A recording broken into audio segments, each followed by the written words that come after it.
होता है, हर एक तरह का पीड़ा परेशानी का निवारण होता है। इसलिए पितृपक्ष के दिन अपने पितरों का तर्पण करना चाहिए। जल चंद्र ग्रहण को लेकर देखा जाए तो ऐसे 3-4 राशियों वाले पर ही विशेष प्रभाव अगर देखा जाए, और तो मेष राशि के लिए चंद्र ग्रहण का मैंने दर्शन करना ठीक नहीं है। उनके लिए हो सकता है जैसे स्वास्थ्य पर प्रभावित पड़ सकता है। सिंह राशि वाले हैं तो सिंह राशि वालों का जैसे कहीं धन का कर्ज हो सकता है। विपक्ष और चंद्र ग्रहण तो देखा जाए तो चंद्र ग्रहण पूर्णिमा में ही लगता है।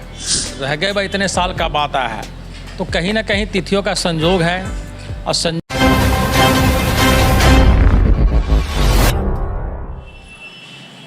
कल चंद्र ग्रहण है, साथ ही पितृपक्ष भी पड़ रहा है। आपको बता दें कि इस साल 100 साल बाद चंद्र ग्रहण के साथ पितृपक्ष शुरू हो रहा है। और ऐसे में आपको बता दें कि किन किन राशियों पर क्या प्रभावित पड़ेगी और किन राशियों का कल्याण होगा, किन राशियों को कंगाल करेगा, ये जानने वाली बात होगी।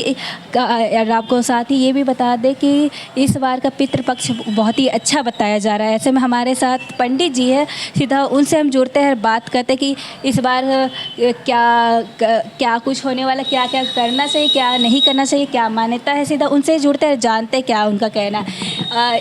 कल से चंद्र ग्रहण पड़ रहा है, साथ ही पितृपक्ष भी पड़ रहा है, क्या इसकी मान्यता है? पितृपक्ष की मान्यता ये है कि जैसे दुर्गा पूजा, काली पूजा, लक्ष्मी पूजा, जिस प्रकार से पूजा का अपना एक महत्व है, उसी तरह से 15 दिन आश्विन कृष्ण पक्ष में पितरों पूजा का एक महत्व है। उस पितृपक्ष में पितरों का श्राद्ध करना, दान पुण्य करना, उनका तर्पण करना, तो क्या होता है कि जिनके जो वंशावली जो पूजा अपने पितरों का करते हुए आते हैं तो उनका साल संवत बहुत बढ़िया करता है। हर एक तरह का पीड़ा परेशानी का निवारण होता है। इसलिए पितृपक्ष के दिन अपने पितरों का तर्पण करना चाहिए, जल का दान करना चाहिए। ये जो है तो इस और ये बताइए कि किन किन राशियों पर क्या प्रभावित पड़ा है?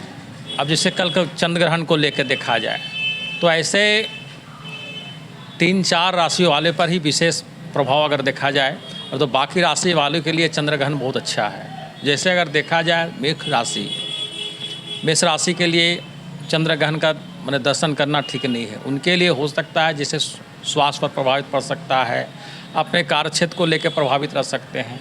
तो मेष राशि वाले, दूसरे जो हैं सिंह राशि वाले हैं तो सिंह राशि वालों का जैसे कहीं धन का कर्ज हो सकता है, अन्य से उनका पैसा कहीं फंस सकता है, पत्नी का स्वास्थ्य प्रभावित रह सकता है। तीसरा है वृश्चिक राशि, तो वृश्चिक राशि वालों का भी क्या है कि अन्य से कहीं कोई काम का प्लानिंग कर रहे हैं, कोई चीज़ के लिए जगह जमीन या अपने वाहन को लेके, तो कहीं ना कहीं उसमें भी देखा कि व्यवस्था रहते हुए उनका व्यवस्था चरमरा जाएगा। तो इससे में इन राशियों वालों पर मेष, सिंह, वृश्चिक, इन सब राशियों पर ये प्रभाव पड़ेगा। चौथा में जैसे देखा जाए तो कुंभ राशि पर, इन पर भी क्या है कि अभी के समय में उनके जो मानसा रूपी कार्य है तो प्लानिंग करके व्यवस्था रख के भी उनका अगर देखा जाए तो उनके भी कहीं ना कहीं कार्यों में अड़चन परेशानी, पत्नी का स्वास्थ्य प्रभावित रह सकता है। अपने कार्य क्षेत्रों में कार्य क्षेत्र को करके भी 80 से 90% मेहनत करके भी उनको रिस्पॉन्स 40 रुपये का मिल सकता है, तो इसका ही प्रभाव पड़ेगा।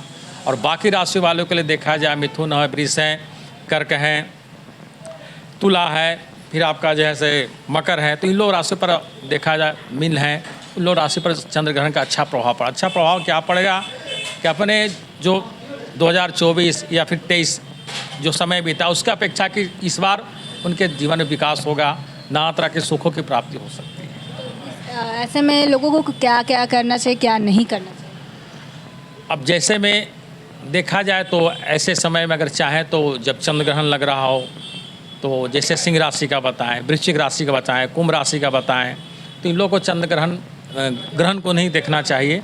और बाकी ऐसे देखा जाए तो ऐसे समय में माँ गायत्री का जाप करें, या फिर धन को लेकर परेशानी आ रहा है तो उस समय जैसे लक्ष्मी माँ का जप करें। स्वास्थ्य को लेकर प्रभावित है तो मृत्युंजय का जप कर सकते हैं, ये उनके लिए अच्छा रहेगा। और ग्रहण में बड़ा ही ये काम मंत्र के द्वारा जो साधना होता है बड़ा ही सिद्धिदायक होता है। तो ऐसे समय में इन राशियों वालों को ये साधना करना चाहिए। जी, तो इसका क्या कुछ विधि विधान रहता है, क्या इसमें भी किस प्रकार से पूजा अर्चना की जाती है? अब जैसे चंद्र ग्रहण का जैसे समय दिया है, तो सपोज कीजिए कि आज कल के रात में 11:30 से 1:30 बजे तक का 31 तक का समय दिया, तो 3 घंटा का जो अवधि है इस बार बहुत ज़्यादा अवधि है।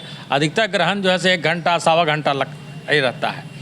तो उस पीरियड में दिया है कि अगर आदमी उस समय स्नान कर ले और स्नान करने के बाद फिर अपना जो भी वस्त्र वगैरह है और सब सक्षम हो तो अपना धोती वगैरह अंग वस्त्र पहन कर और साधना करने मतलब अपना जप जो करने का आसन ला कर बैठे, तो उसके लिए क्या होगा कि उस जप का उस मंत्र का उसको बहुत ज़्यादा फल मिलेगा।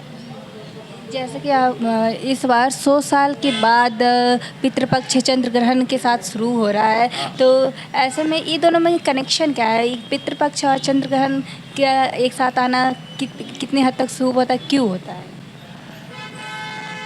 अब जैसे कहने का मतलब कि पितृपक्ष और चंद्र ग्रहण, तो देखा जाए तो चंद्र ग्रहण पूर्णिमा में ही लगता है और रह गए भाई इतने साल का बात आया है, तो कहीं ना कहीं तिथियों का संयोग है और संयोग के कारण ही उस परमपिता परमेश्वर जगत के पालनहार श्री लक्ष्मी नारायण की कृपा है, तभी जाकर ऐसा संयोग बना है। और इस संयोग बना है तो कहीं ना कहीं देखा जाए तो पितरों का भी एक प्रकार से जो जिनके जो परिवार वाले हैं उस समय अगर ये तर्पण करेंगे तो उनका कल्याण होगा। और जो चंद्र ग्रहण के समय जो चंद्र ग्रहण का दान करेंगे, जैसे मान लें कि कोई बहुत बड़े रोग व्याधि से ग्रसित हैं तो कहता है कि तुला का दान करें, माने अपने वजन के अनुसार अगर दान पुण्य करते हैं तो उसमें देखा बहुत का अरिष्ट ग्रह बाधा होता है, जैसे कैंसर जिसको है या कोई हार्ट से लेकर परेशानी बीमारी है, तो ऐसे समय में यदि वो चीज़ का दान पुण्य करेंगे तर्पण करेंगे तो उनका समस्या का निराकरण होगा।